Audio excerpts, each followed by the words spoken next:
Okay, to make this bowl, we're going to be using the Record Power SC4 chuck, along with the woodworm screw attachment. This sits in the centre of here, locks on tight to a hole we're going to drill into this wood. It's at about a 10mm diameter. In the centre, screw that in, attach that into there, get it over onto the lathe. Right, first let's find the centre of this odd shape blanked, because my obviously my jigsaw skills have run out of practice.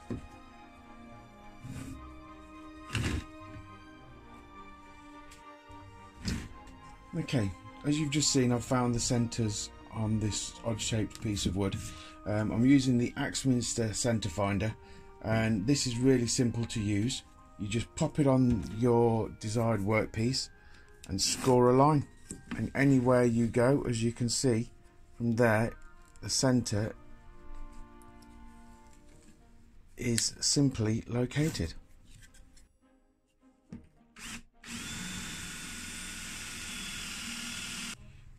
Okay, so to pop the woodworm screw in, we just unlock it. This would be easier to do on the lathe, but I'm just trying to show you for a bit of an angle here. So we open the jaws,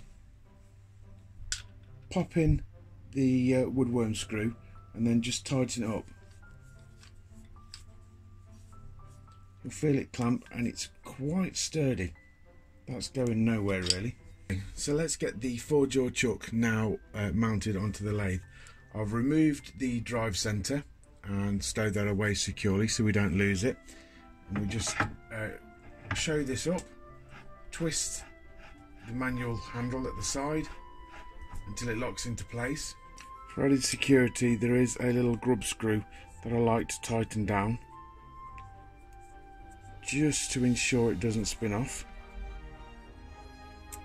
And let's just offer the piece up to it. So just by holding it still and rotating the handle, it draws the piece in and locks it flush to the actual jaw itself, the chuck itself. Just make sure the piece spins freely. As you can see, it's definitely off round, so we'll use our roughing gouge to start off with. There's no need to use the tailstock, but I think I will, because it's so off balance. So just bring that up to match up with it, lock it in place, spin in this live centre,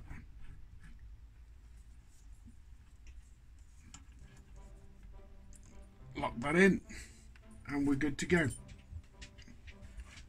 Not forgetting about safety, better give us a clean first.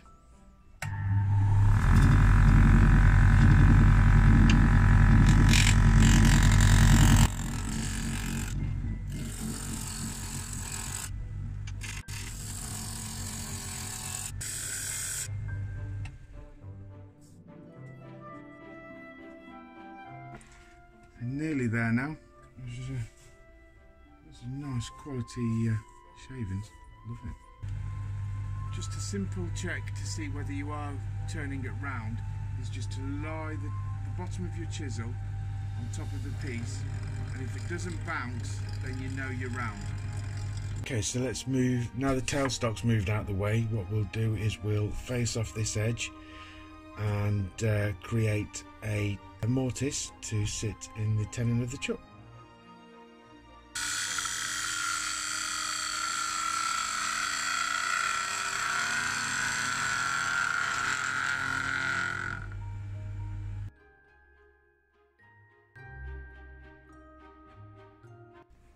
What I did there, I'd preset the calipers to the correct width that I wanted for my opening, and I presented the first nib to the piece, which is supported by the tool rest, and then watching the line on the far side, I ensured that they were actually making a perfect circle.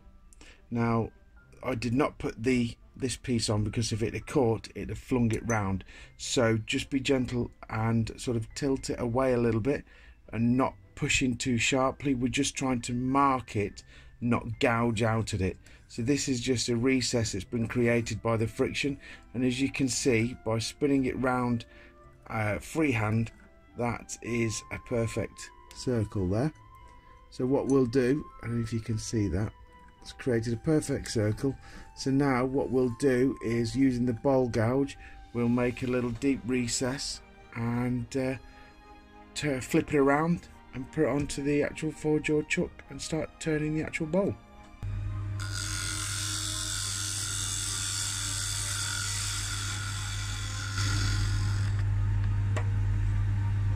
We must always ensure that we're riding the bevel on the actual workpiece, so we're not digging straight in, we're riding the bevel to get to the centre.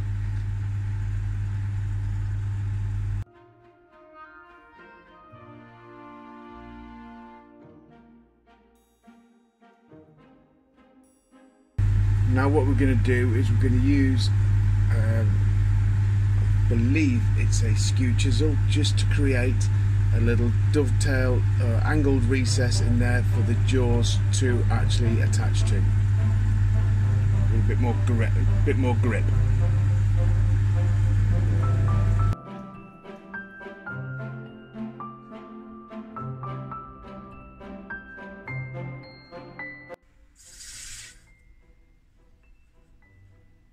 Right, I think that has actually turned out really quite nice.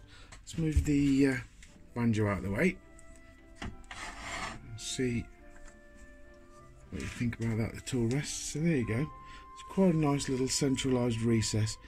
So what we're going to do now is we're going to remove this off the screw chuck.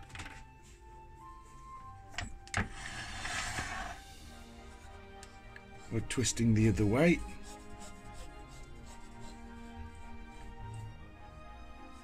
There we go, and we shall remove the screw thread and get it mounted on the chuck.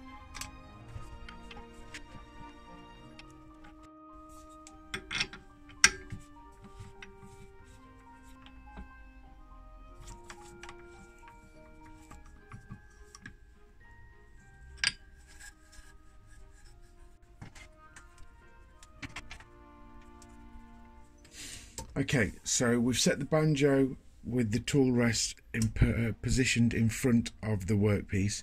We've set the height of the tool rest just below centre because we're going to be using a bowl gouge to remove material from this piece.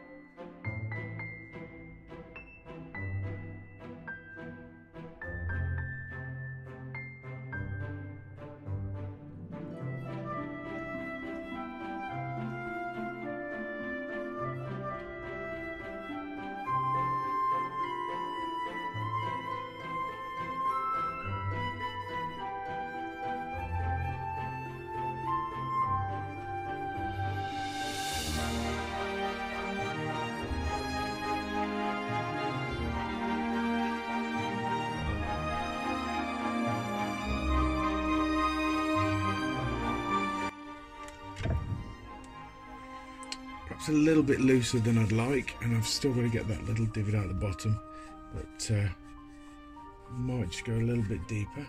But I'm liking the way that's turning out at the minute.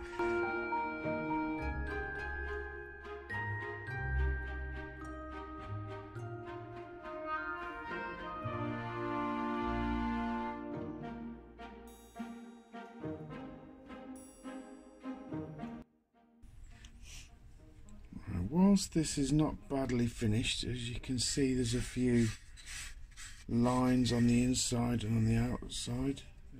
But what we'll do now is we'll go up through the grits probably to about 400. Well, actually we'll go up to 320 grit first of all, and then we'll apply some sanding sealer, and then we'll leave that to dry overnight.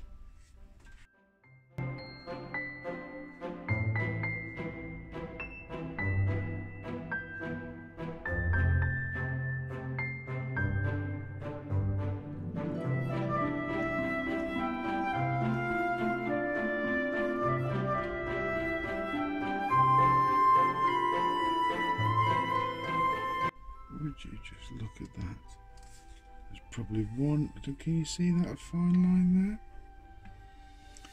But what I'm going to do now is I'm just going to apply some sanding sealer on it to raise the grain after we've sanded the living daylights out of it. And leave that to dry probably overnight. So it's getting on a little bit now. And then we'll come back and then we'll re-go over it with the 320 and then up to 400 and then apply a bit of a finish. Right, well this is the sanding sealer I picked up from Axminster. So it literally just says all we need to do is apply with a clean cloth. So I'm going to use a tissue, may or may not be right. I'm going to use tissue paper and kitchen roll, apply it liberally and let it to dry.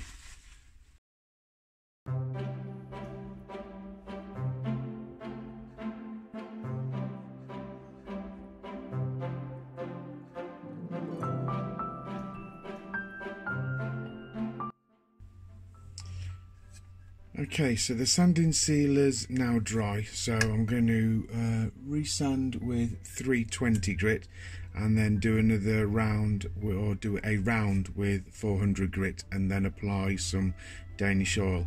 After a conversation on Instagram with John Clothier, I'll leave a link to his channel below here, apparently I should have put the Danish oil on first to let it soak in and nourish the wood, and then applied the sanding sealer.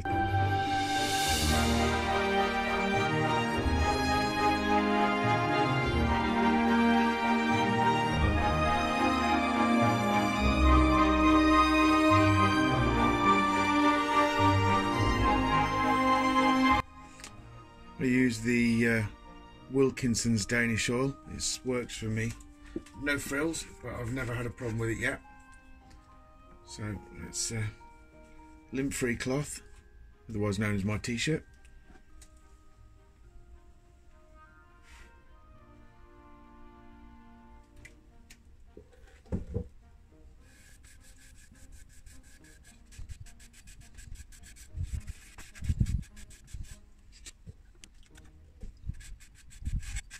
And to show it off to its full potential and what it was actually designed for. A